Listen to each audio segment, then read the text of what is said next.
இன்னைக்கு டிஃப்ரெண்டான ஒரு ரெசிபி பண்ண போகிறேன். சொரக்காய் வெண்டைக்காய் வச்சு பண்ணுற ஒரு டேஸ்டியான ரெசிபி. இது குக் வித் கோமாளியில் பாபா பாஸ்கர் மாஸ்டர் செஞ்ச ரெசிபி. இந்த சுவையான சொரக்காய் பிந்தி கோஃப்தா எப்படி செய்கிறதுன்னு இந்த வீடியோவில் பார்க்கலாம். ஃபர்ஸ்ட்டு சொரக்காய் தோல் எல்லாம் சீவி கட் பண்ணி எடுக்கலாம். நான் பாதி சொரக்காய் எடுத்திருக்கேன். உள்ளே இருக்கிறதெல்லாம் க்ளீன் பண்ணிவிட்டு இது நல்லா கிரேட் பண்ணி எடுக்கணும்.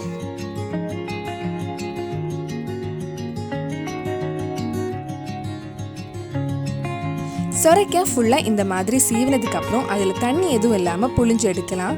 இந்த மாதிரி கை வச்சு புழிஞ்சு எடுத்துக்கோங்க. இல்லைன்னா ஒரு க்ளீனான துணியில் சொரக்காய் வச்சு தண்ணி எதுவும் இல்லாமல் புழிஞ்சு எடுக்கலாம்.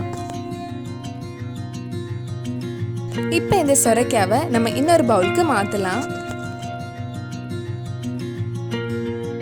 இது கூட 1/4 கப் பெரிய வெங்காயம், 1/2 கப் கடலை மாவு, தேவையான அளவு உப்பு, 1/4 டீஸ்பூன் மஞ்சள் பொடி, 1/2 டீஸ்பூன் மிளகாய் பொடி, 1/4 டீஸ்பூன் கரம் மசாலா, 1 டீஸ்பூன் இஞ்சி பூண்டு பேஸ்ட், கடைசியாக கொஞ்சம் மல்லி இலை போட்டு நல்லா மிக்ஸ் பண்ணலாம். எல்லாம் மிக்ஸ் பண்ணதுக்கப்புறம் சின்ன உருண்டை பிடிக்கணும். அதுக்கு ஏற்ற மாதிரி கடலை மாவு ஆட் பண்ணிக்கோங்க. நான் இப்போ டோட்டலாக 1/2 கப் எடுத்திருக்கேன். இப்போ இந்த மாதிரி குட்டி குட்டி பால்ஸ் ரெடி பண்ணி வைக்கலாம். குக் வித் கோமாளி ரிலேட்டடாக ரெசிபிஸ் உங்களுக்கு பார்க்கணுன்னா அதோட லிங்க் கீழே டிஸ்கிரிப்ஷனில் இருக்குது. அந்த வீடியோஸும் போய் பாருங்கள். எல்லா பால்ஸும் ரெடி பண்ணிட்டோம். இது ஃப்ரை பண்ணுறதுக்கு முன்னாடி கொஞ்சம் வெண்டைக்காய் உப்பு மிளகாய் பொடி போட்டு வைக்கலாம். நான் 4 வெண்டைக்காய் நீளமாக கட் பண்ணி வச்சுருக்கேன். அதில் தேவையான அளவு உப்பு, 1/4 டீஸ்பூன் மஞ்சள் பொடி, 1/2 டீஸ்பூன் மிளகாய் பொடி, 1 டீஸ்பூன் இஞ்சி பூண்டு பேஸ்ட், 1 டீஸ்பூன் கடலை மாவு, 1 டீஸ்பூன் அரிசி மாவு போட்டு மிக்ஸ் பண்ணலாம். இது ஒரு 15 நிமிஷம் இப்படியே இருக்கட்டும்.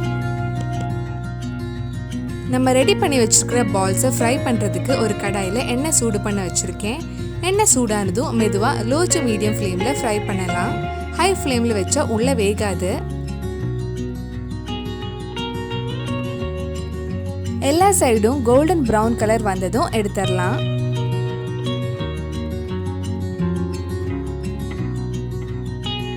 இந்த மாதிரி மிச்சம் இருக்கிற பால்ஸையும் ஃப்ரை பண்ணி எடுக்கலாம்.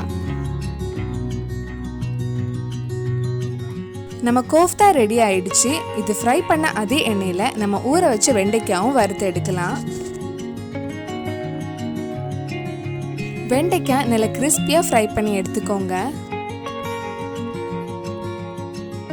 நம்ம கோஃப்தாவும் வெண்டைக்காயும் ரெடி பண்ணிட்டோம். இனி இது மாற்றி வச்சுட்டு ஒரு பேனில் கொஞ்சம் வெங்காயம் வதக்கலாம்.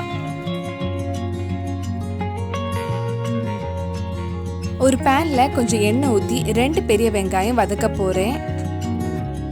வெங்காயம் சீக்கிரம் வதங்கிறதுக்கு கொஞ்சம் உப்பு ஆட் பண்ணலாம். வெங்காயம் கொஞ்சம் வதங்கி நல்லா சாஃப்ட் ஆனதுக்கப்புறம் 3 தக்காளி போட்டு வதக்கலாம்.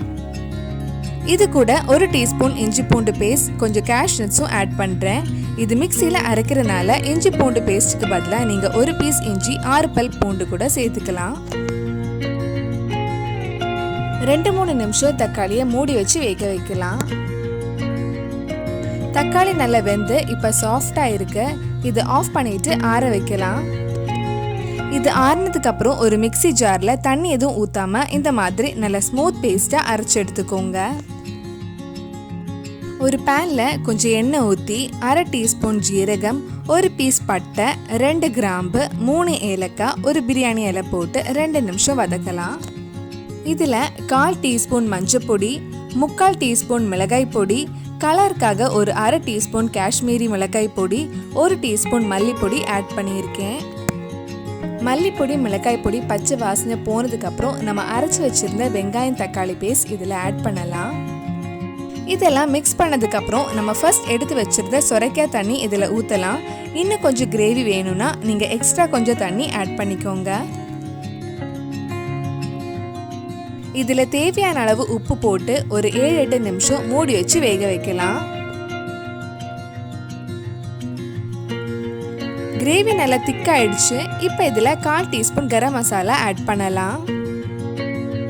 கடைசியாக 1 டேபிள் ஸ்பூன் கசூரி மேத்தி கையில் எடுத்து இந்த மாதிரி பொடிச்சு போடலாம். இது போட்ட உடனே ஒரு நல்ல ஸ்மெல் ஃப்ளேவர் கிடைக்கும்.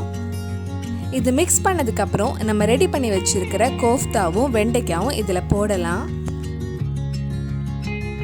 இது கிரேவி கூட மிக்ஸ் பண்ணதுக்கு அப்புறம் லோ ஃப்ளேம்ல 2-3 நிமிஷம் மூடி வச்சு கொதிக்க வைக்கலாம். கடைசியா கொஞ்சம் மல்லி இலை போட்டு ஆஃப் பண்ணலாம்.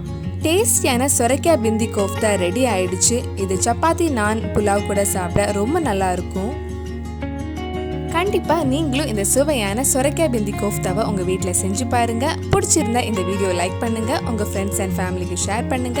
வேற என்னெல்லாம் ரெசிபிஸ் நம்ம சேனல்ல ட்ரை பண்ணலாம்னு கீழே கமெண்ட் பாக்ஸ்ல சொல்லுங்க. மறக்காம நம்ம சேனலையும் சப்ஸ்கிரைப் பண்ணிருங்க.